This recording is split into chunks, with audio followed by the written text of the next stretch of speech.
Guys, mayroon kaming blessings kagabi na dumating. Ito ay galing sa aking neighbor. Ayan, kagabi niya binigay. Kaya lang di namin nakain kasi kumain na kami. Ayan to.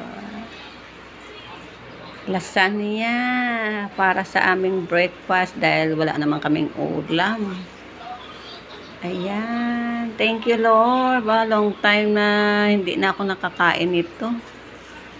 Mabuti, nagbigay ka. Ayan. Bihira lang din ako magawa nito sa mga okasyon lang. Yan, meron na akong kanin.